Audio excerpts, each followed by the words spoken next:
Broadcasting live from the Subaru of Gwinnett Studios in Atlanta, it's time for Gwinnett Business Radio, spotlighting business leaders in our area. Gwinnett Business Radio is brought to you by FarraTech. FarraTech, great people, remarkable service.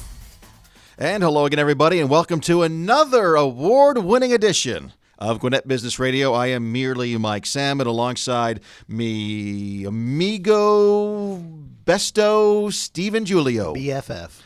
Hey, Stephen, how are you doing, sir? I'm doing great. How are you doing, Mike? Good. What are you doing with your phone over there? You having a little fun with it? I was noticing your award. Yes, because we are award-winning. And last week we celebrated my award that you so kindly gave me, and I didn't bring it with me because it's displayed on my desk.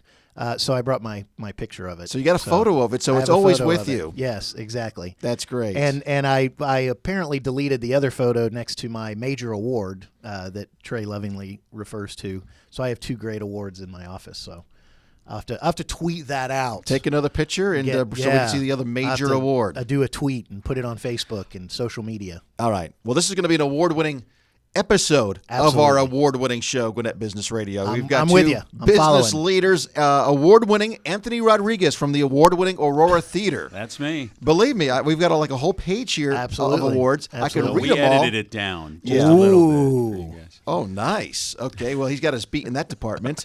And John Miles, who is with the law offices of John Miles, who may or may not have awards. He is the award-winning attorney, Attorney-Tech. Yes. John Miles. That is correct.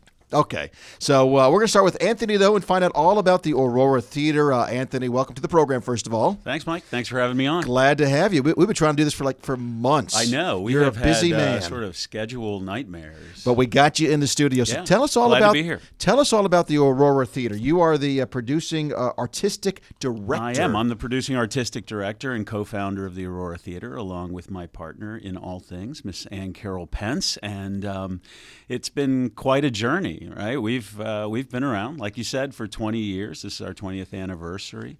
We have grown significantly from a mere handful of season ticket holders to our record-breaking 5,200 that we wound up at the end of this year. We've grown from a very tiny organization of one employee to now having 14 full-time employees. We're about to add 2 more, and a budget that was pennies to a little over $2 million a year now. And you've got we're one of the largest performing arts organizations in the state of Georgia. And you've got a beautiful theater, performing arts center in Lawrenceville. Spectacular facility. We're hoping to expand that in years to come, so stay tuned for that. How did you get started? I mean, tell us about your background, and you decided, how did you start this with your partner? Well, I started out mostly as an actor. This all sort of fell on my head. I'd come back to Atlanta after my mom passed away. I'd moved to Chicago, and then I came back for a while. And I was doing a show here in Duluth at what would become the Aurora Theater. And they wanted to close it, and I felt like it was a good town, and it was something we could do. We were located in Duluth at that time, and so with some friends in the community, we formed a nonprofit, took over the assets of the organization, moved on from there, and kept it growing and growing. Eventually, we needed to expand, and we crafted a great partnership with the city of Lawrenceville and built a new facility, and it's been absolutely epic the way we have grown, and Gwinnett County has been incredibly supportive, and so have our patrons. There was great concern as to whether or not they'd, drive from Duluth to Lawrenceville, but it's all been great. We haven't lost a lot of patrons, and in fact, we draw patrons from Atlanta and Athens and the entire metropolitan area. Anthony, talk a little bit more about the facility. I know that it's basically right on the square in Lawrenceville. What are people going to experience as they walk in? What sets the Aurora Theater now in Lawrenceville apart from some of the other venues? You're going to see a world-class facility that has 2 theaters. We have our main stage theater that seats 250 people, and then our Peach State Federal Credit Union studio that seats another 100, anywhere from 80 to 100, depending on the configuration. It's flexible. So we have 2 distinct series. We actually do about 652 events a year out of the Aurora Theater. Wow. I know. It's insane. And actually, I think they tell me it's closer to 700 this year. But so on the main stage, we have a 6-show series. 3 musicals, 3 plays. And in the studio series, those are sponsored by Georgia Gwinnett College. So we have a very different series there. It's much more contemporary, much more geared toward the demographic of young adults. And so we can look at some different issues in there that affect that age group more. And so we balance those two things. But we now are starting to have a lot of crossover between our main stage season and our studio season. We also run the Lawrenceville Ghost Tours and have been running that since long before about a year and a half before we actually opened the Aurora Theater in Lawrenceville. It was actually an idea that was brought to us by Emery Morseberger, who said, I want a ghost tour in downtown Lawrenceville, and I want to show off the square. And we thought it was a great idea to look at how we could show off where the new building was going to be built. So the tour, of course, included where the new facility would be. Now, of course, you can get a drink before you go out on the tour. With close to 700 events, I'm okay at math. That definitely tells me more than averaging one a day. Sure. Close to two a day. Sometimes 6 a day. So the obvious question to me is when you took over, how many events was the Aurora company doing, and that's got to be part of the growth. When I first took over, we had a 5-show main stage season, and that was it. Right. And then it became a 6-show main stage season. That pretty much stayed the same pretty much for that facility. This one has 2 theaters, plus now we have an entire education department. So on any given day, we could have 2 children's shows, 2 main stage shows, 2 shows in the studio, and ghost tours all happening simultaneously on the same day. And or classes, too. I was going to say, I think the education side has got to be part of the growth. It's a huge component. Talk a little bit about that. In fact, we're adding a new assistant to the education department this year so that we can expand that and do more work actually in the schools than we do currently. But we have classes for all age groups. We even have adult acting classes that a lot of people take, and they're year-round. So different portions of the year, our emails are pretty easy. Pretty much almost anything at auroratheater.com will get you where you want to go. Box office at auroratheater.com, education at auroratheater.com. It's very simple. Great. We try to keep it easy. Now, are you guys a nonprofit? We are. We are a 501c3, so Okay. you can donate to us. Okay. And we currently have our 96,000 challenge. We're opening the season, our 21st season with In the Heights. And in that show, it's the first show that Lin-Manuel Miranda wrote, which if you don't know who he is, he wrote Hamilton, which is going absolutely crazy on Broadway right now. It's sold out through forever. But it's his first musical. It's a Tony Award winner. And in the show, someone wins a lottery for $96,000. So we wanted to know what would people do or how could they help us with $96,000. So between now and the end of the run of In the Heights, we're trying to raise $96,000 separate from what we usually do. And that's going pretty well. That's great. And we're going to give all the information at the end of the interview so people can actually donate and be a part of this. But your title, and we're talking with Anthony Rodriguez with the Aurora Theater, Producing Artistic Director. What does that mean? What do you do? I mean, you were the co-founder, but now you're promoting yourself as the producing artistic director. It means that I spend a lot of time working with the business community and working to build those relationships so that the support can be there. Support for, only about 40% of our income comes from our donors. 60% comes from earned revenue or people buying tickets. So that's quite an imbalance to try and keep in place. And so I spent a lot of time building relationships, crafting new relationships with business owners and with corporations to encourage them to help sponsor and support the work that we are doing so that we can not just for the shows, but so that can help support the work that we can do in engaging our community. Because we've got we have a hugely diverse community in Gwinnett County, a community that looks like the world will look in 2040 right now. So we have the most diverse county, and we need to engage with them. And so we spend a lot of time doing that. And those programs are created so that we can bring people to the theater and do different things outside of the theater, but they're not necessarily revenue generating. So being able to work with our sponsors and create those relationships to help increase our non-revenue side is what I do. That's the producing part. And then I make sure that all the shows are helped to, that I can help get the resources that our artists need. I help to choose the artists and work with my artistic staff to choose the shows. And then I'm there in the support position. If somebody needs something, then we've got to see if it's justified in the budget or not justified in the budget. Well, you said, Anthony, you started out as an actor. Are you ever doing any work on the stage these days? I do. We've got a concert coming up in Duluth this Saturday. We're redoing Memphis. in Duluth at the park. It starts at 7 p.m. It's free, although there are some VIP tables with dinner from Dreamland that are still available from what they tell me. And I'll be in that, subbing in for someone who wasn't available to do it, who did the actual run of the show. But I will be also in the Heights. And every year, this will be my 10th year, I do a one-man version of A Christmas Carol. Oh, that's very interesting. I've been doing that for a long time. 20 years now of the theater.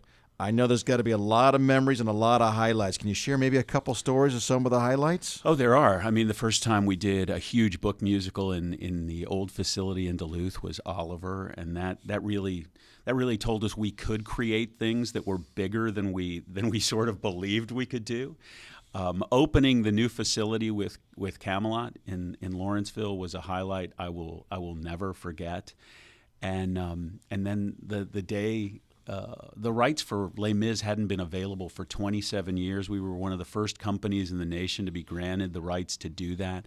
And when we were able to open that, and I was in that production, absolutely spectacular. We closed that show after having seen almost 10,000 people come through the doors for that show. We closed it inviting our community to come and join us on stage for the finale. We had over 200 people come and just fill the aisles and the stage, and there was not a dry eye in the house that day.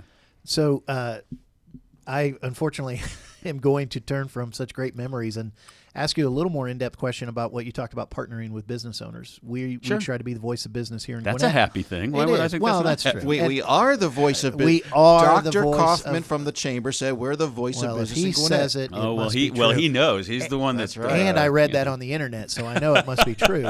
As the voice of business in Gwinnett, and you said trying to reach out to the business community, if I'm a typical business owner and I hear someone from the Aurora Theater talking about partnering with me, the first thing I would think is, oh, yeah, come and see a show.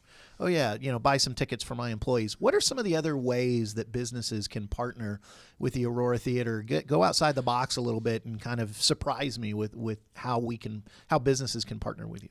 Well, I think I look at sponsorships very differently. When I sit down with any company or any business owner, I want to know that it's going to be a mutually beneficial relationship, that they're going to get something out of it. So I try to ask them what do they like about the arts? What's the thing that draws them to the Aurora Theater? Why did they say yes to meeting with me, right? Because they pretty much know I'm going to ask for money. That's pretty much basic. So we don't even have to deal with that right away. But I want to know what they would like to get out of the relationship. And then from there, we can craft something that works for them. Maybe they just want to be really nice philanthropists. Maybe they want better advertising and they want a good social media presence, and they think we can help them do that. Maybe they want the lead role in your next event, and those are not actually part of any sponsorship, because you really don't want to see some of these people on stage. I mean, maybe no, not even Steve. But wow, know my role and shut my mouth. Go ahead. So that's what I try to do. So I work with them. So we have sponsorships available at almost every level because we have so many events. We have comedy nights that are smaller, that are a few times a year, and those can be sponsored at one level. And then show sponsorships, certainly those for our main stage are sort of the marquee events that get sponsored. And those come with a much higher price tag. But we work with businesses to figure out what works for them, what works for their budget, and what do they really want to accomplish. I've had more than one sponsor come to me and say, you know what, I'm not getting out of this sponsorship what I thought I would get. And I said, well, what do you want? What did you think you wanted to get out of this? And then we were able to craft something that worked very well for them. And I didn't lose a sponsor. But if we don't have the ability to have that conversation, then I'm just going to lose sponsors yearly.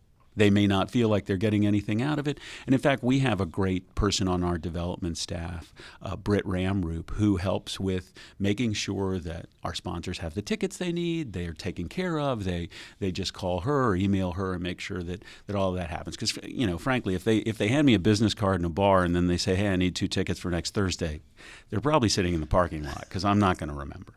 And I'm just being honest. Right. And so Britt takes care of all of that and makes sure that everybody gets the service level that they want. Well, Anthony, congratulations to you and Thanks, man. and Carol Pence. 20 years. I mean, just the growth and where it was to where it is today. Where do you see it going? Where do you see yourself 5 years from now and 20 years from now? Well, 5 years from now, I'd like to see an expansion on the square of our facility to include perhaps another 500-600 seat theater that'll be right there. That in my dream world is not only a place for us to do our big shows and shows for the school system, but also a place where Georgia Gwinnett College could do some of the large performing things that might be in their future. And before I let you go, too, I know you're very You're involved. letting me go? Well, you could sit around for Happens the to next. me every week. That's all right. I'm an actor. I'm used to rejection. It's good. We'll allow you to Thank sit you. around. Next. We'll allow you to sit around for the next interview as well. But I know you're very involved with the Gwinnett Chamber. You've touched upon that. You're actually very involved with capital letters in the very involved. Yeah, currently I'm very involved. Talk Yeah. about some of the work you're doing with the chamber right now. Currently, I serve as the chairman of the Gwinnett Chamber of Commerce, and it's been great. I mean, it's been about 6 months since I started. I wasn't expecting you to say that. I was expecting you to say, and it's been No, it's busy. been great. It It's has been been busy. busy though. I've had a lot of opportunities to engage with our community and to travel a bit. You know, I had the opportunity to join Nick Messino from Partnership Gwinnett in China for 8 days, along with Craig Lesser, who's former Commissioner of Economic Development for the state of Georgia on Economic Development Trade Mission. And that, I mean, just eye-opening. I was amazed at the people we were meeting, the way they wanted to be engaged, and you know, and people might say, well, why would anybody take the time or spend the money to go and engage in China? And again, it's about those relationships that you can create. The deal may not happen right away, may never happen, but if you don't go, it's not going to happen. But I will say that after meeting with some of the folks in China, if something's going to come out of it, they're going to call Gwinnett. That's great. Well, we appreciate you joining us today and all the work you're doing with the Gwinnett Chamber. For those that would love to find out about the tickets, shows, how they could be sponsors, where can they get all that kind of information? Well, they can either email me, Anthony@AuroraTheater.com, or go to our website, www.AuroraTheater.com. 678-226-6222 is our box office number, and we've got a lot of stuff going on. We've got a great show right now. I'm Not Rappaport. We've got a concert this Saturday in Duluth starting at 7 p.m., which is free, of Memphis, which was a great big hit for us. And then In the Heights will kick off our 21st anniversary in June. Great. And all that information again at the website, Aurora, where is it? Theater with an RE.com. The proper spelling of theater. Well, correct. thank you. Well, Thank you very much. There it is. Okay, I was looking at the sheets like, where'd it go? It's a different color. well done, Mike. Okay. All right. Well, Anthony, thank you very much. And Thank before you, we Mike. go on to our next guest, John, Stephen, you've got some little business to take care of? I have a little business to take care of. Anthony said I couldn't go on stage. Although, not mine. Although he He's a very smart man. yeah, that's right. And he said when he's talking to business leaders, so just the fact that he kind of lumped me in with business leaders is good. But I've also had a secret dream of being a narrator. So perhaps if I read this well enough, we'll see. But Mike, Okay, did you so, know? So you're auditioning in front of Anthony right This now. is going to be apparently fun. so. Yeah. Go. Mike, did you know that FarraTech has been in business for 25 years by manufacturing top-of-the-line toner supplies, and they offer outstanding customer service? FarraTech offers a 100% guarantee on all FarraTech products, so you know they stand behind their quality. For more information, visit FarraTech.com. That's FarraTech.com. Anthony, correct me if I'm wrong, but let's just tell Stephen not to hold his breath waiting for the phone call. no, I don't know. I think Maria would be very proud. And of that's what all you that just matters, did. right? And you know what? That's If all we that ever matters. need like a little voiceover in the middle of a show, I don't know. I think I might consider Steve. Yeah. Wow. This is the start of something great. Did Steve say he wants to be a narrator? Yes. Yes. Aerating people's yards? No, narrator. John. Oh, okay. Narrator. That's a great intro. So, Mike, go ahead. Speaking of the comedic attorney that's joined us here in the program for the program, John Miles, the law offices of John M. Miles, counselor at law, and attorney with a sense of humor. My God, this is like very rare. Good morning. Good morning. Tell us all about your firm and the type of law you practice, and what makes you different from all those other stuffy lawyers out there. Well, my firm is me. It has been me for 40 years this October, and It started out being just me because in addition to being an attorney, I'm also a registered architect, and there were very few others who had both of these qualifications and were willing to allow me to be both of those people. And the only person I found who was willing to do that for me was me. So I hired me, and I am my boss, and I am my own employee.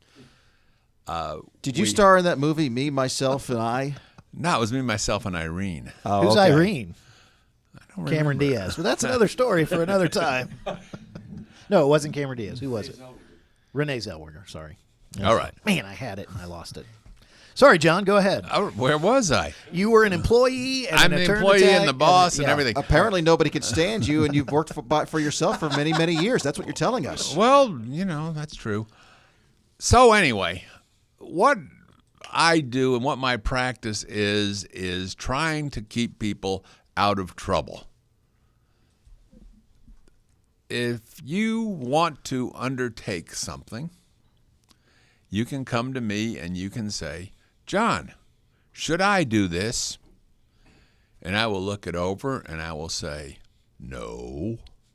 Or I will say, yes, but before you do it, you should do this, this, and this. And there's a small fee for that, but it's not much. It's in the hundreds of dollars. Or you can just go ahead and do it without seeking my advice or ignoring my advice. And then in about 2 or 3 years, when the whole thing is slid downhill, you can come to me and you can say, John, how in the world do I get out of this? And I says, well, we can do this, this, and this, but it's going to cost you lots of thousands of dollars to get out of it. In Poor Richard's Almanac, Benjamin Franklin said that an ounce of prevention is worth a pound of cure.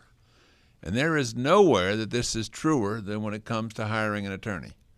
I can keep you out of trouble a whole lot less expensively than I can get you out.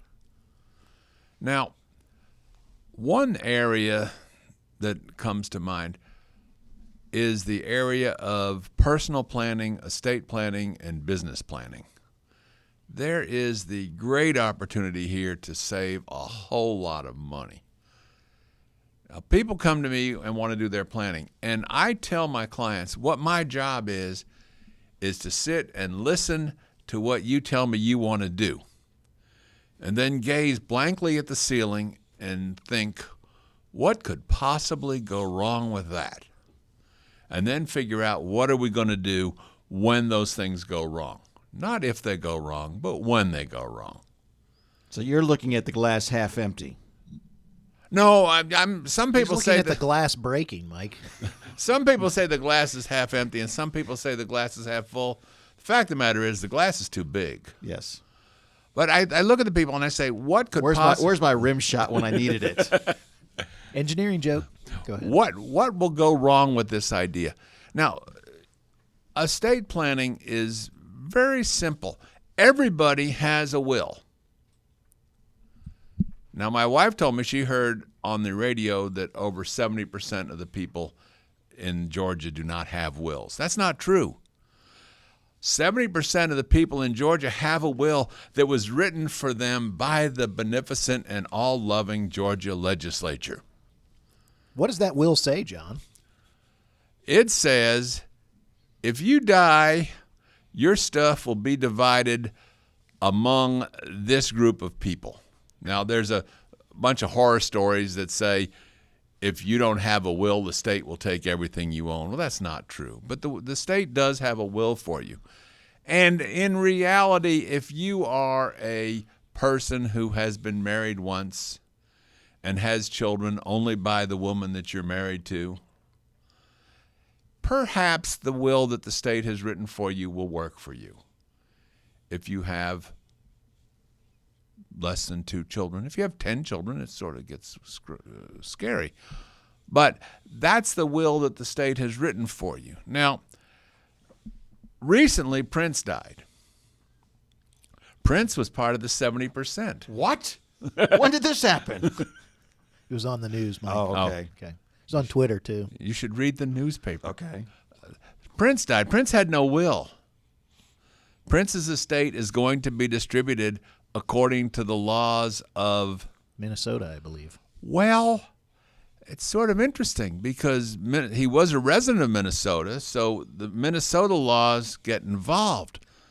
But every year, Parade magazine, which is the magazine comes in the Sunday paper, has a listing of the people in the world who make the most money. And the people who, at the top of this list, year after year after year, include Elvis Presley, Michael Jackson, John Lennon. These people all have something in common. They've been dead for a long time. Elvis Presley's been dead for 38 years, but he's still one of the highest earners in the world. That means that Elvis Presley's estate is still being administered today, 38 years after he died. That's sort of scary. Your will is the last thing you get to say on earth. And although you come in and you speak to me and we write your will and we put it on a piece of paper and nice parchment paper and blue back on it and a purple ribbon and a gold seal, and it's of absolutely no force and effect whatsoever until some future event occurs, and that a future event is you get dead. So when your will becomes effective, you are speaking from your grave. And what you say will be heeded, unless you say something totally outlandish, and then the judge says, no person of sound and disposing mind could have said that, and they throw it out. But it is important. Now, a lot of times, I had a couple in the other day, and they said, do we both need a will? Because we've got things titled in joint tenants with rights of survivorship. And I says, no, only the second of you to die will need a will. Which one's going to die first? They don't know. And one of them did answer. Yeah. She don't know it, but next week I've got plans. They immediately pointed fingers at each other and said he is, she is. But, in a small estate, modest estate, married couple, really the procedure when the first dies is relatively simple. When the second dies is when you get into needing the will, but you don't know who it's going to be, so you've got to plan that way. There are all sorts of unforeseen events that come along. I knew of a case where back in the 80s, I think it was, the husband got involved in a bit of dalliance, and the dalliance resulted in a child being born. And Now I know what dalliance means, Mike. Sorry, go ahead. And they worked out a deal. At that point in time, in the late 70s, the early 80s, child support was pegged at $75 per child per month.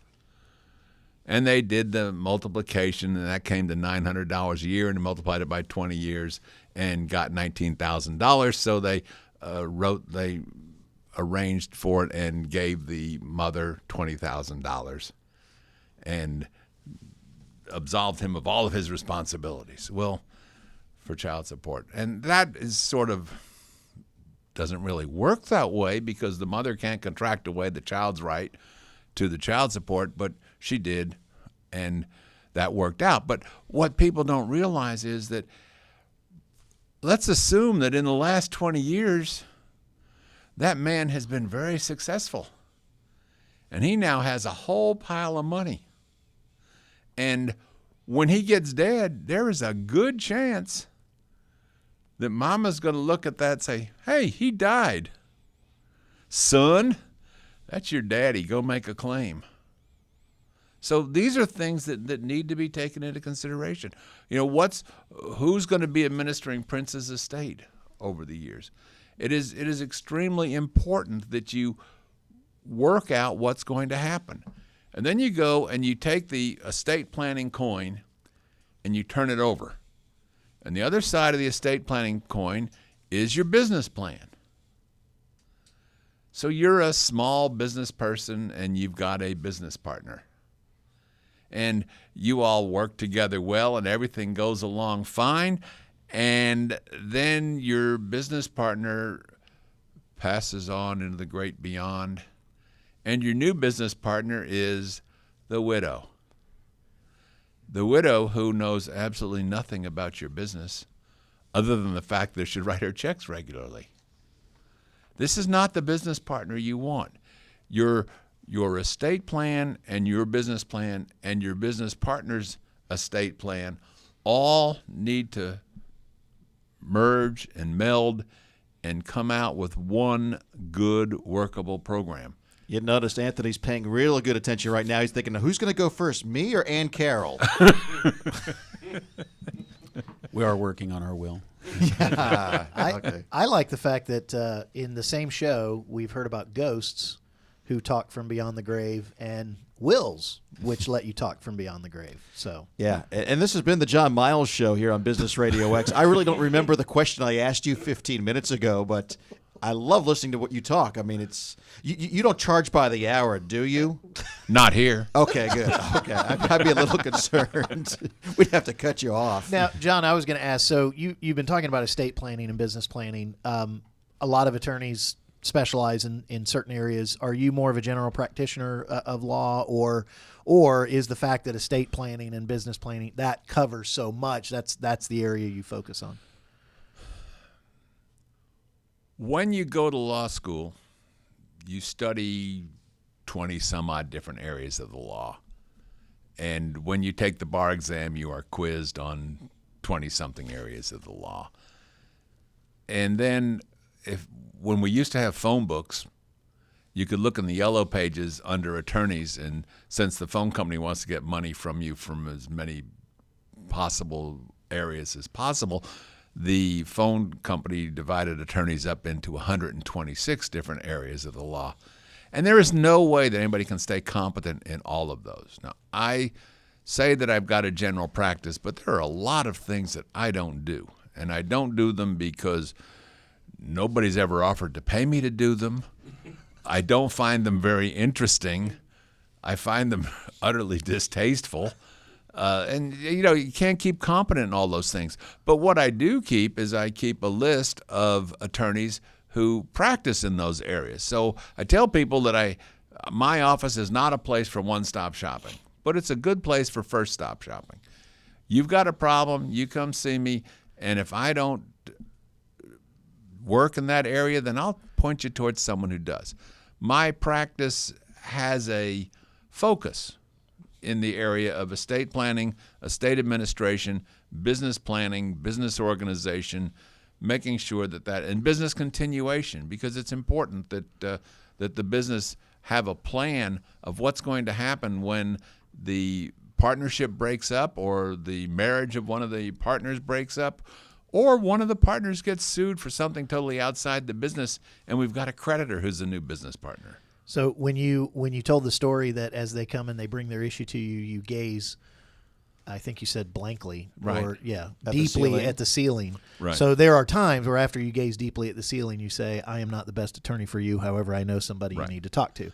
I think rather than blankly, we say contemplatively. Contemplatively. I like that. Contemplatively. That's right. it. Yeah, something like that. The other thing talking about business planning real quick, I have heard other people say you should really talk to an attorney as you're setting up your business. I'm going to guess your answer would be yes, as you're setting up your business, and then as you are approaching any major event in a business life? Yes. We have 60 some odd corporations whom we sort of babysit their minute book and make sure that they do their filings on an annual basis in the manner in which they're supposed to. And each year we send them a letter with a checklist that says, please fill this out and let us know anything that's happened over the course of the last year that we need to take into account.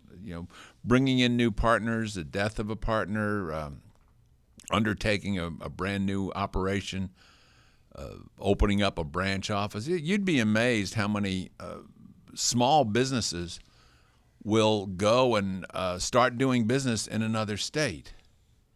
And what they don't realize is that a corporation is a creature of state statute.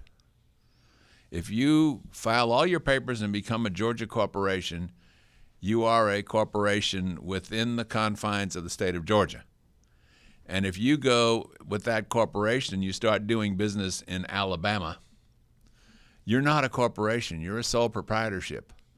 And all of your corporate protection has gone away. It's very simple to get that corporation recognized as a foreign corporation doing business within the state of Alabama and have all the corporate protections follow you. But there's a couple of hoops you got to jump through. And it's not expensive and it's not difficult, but it's something you've got to do. And it's sort of like when you are doing the probate of a will. Probate in Georgia is not something to be scared of. You look at people who are doing the dinner and a show tour about why you should do their program to estate planning and this sort of thing. We need to avoid probate. You need to avoid probate at all costs. Well, that's true in New Mexico, and it's true in Wyoming, but it's not so true in Georgia. It used to be true in New York. In New York, it almost was divide the estate into a third and give a third to the lawyer and a third to the state for taxes, and the family can divide a third. New York has changed its laws in the last 15 years. But, probate in Georgia is relatively simple, relatively streamlined proceeding, and it's not something to be afraid of. It's very simple for an attorney, the simple process, but when people try to do it themselves, they find out that it's really scary the first time. And that's why they need to call John Miles. That's correct. Well, John, give us your phone number, your website, so people can reach out with these questions, including the ones from beyond that might need your help.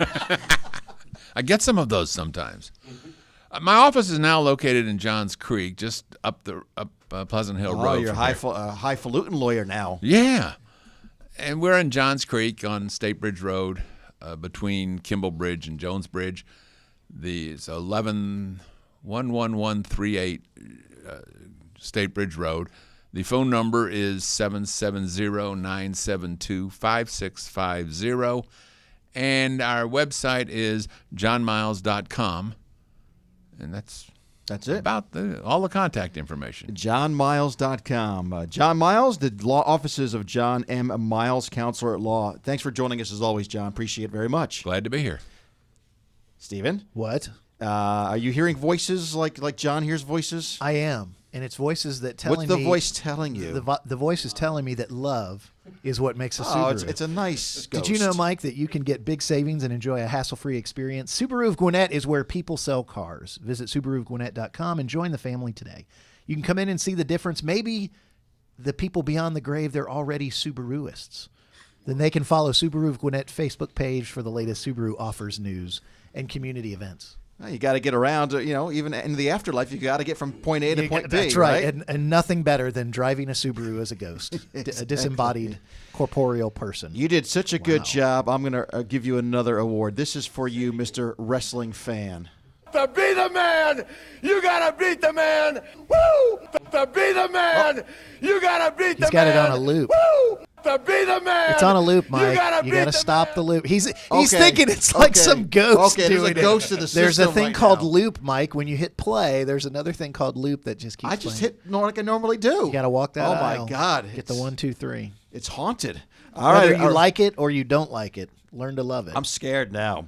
A reminder that you can enjoy this program or not anytime you want, 24/7, by going to GwinnettBusinessRadioX.com as we broadcast from the Subaru of Gwinnett Studios. You can also download any of the shows on iTunes. We ask that you follow us on Twitter, on Facebook. We're at Gwinnett Radio X. Also, check out our new YouTube channel, Business Radio X-Gwinnett.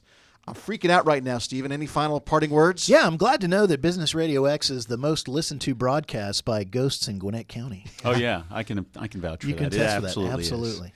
All right, for John Miles and for Anthony Rodriguez with the Aurora Theater, I am merely Mike Salmon. For Trey and Z and Daniel and the rest of the crew, we'll see you next time right here on Gwinnett Business Radio.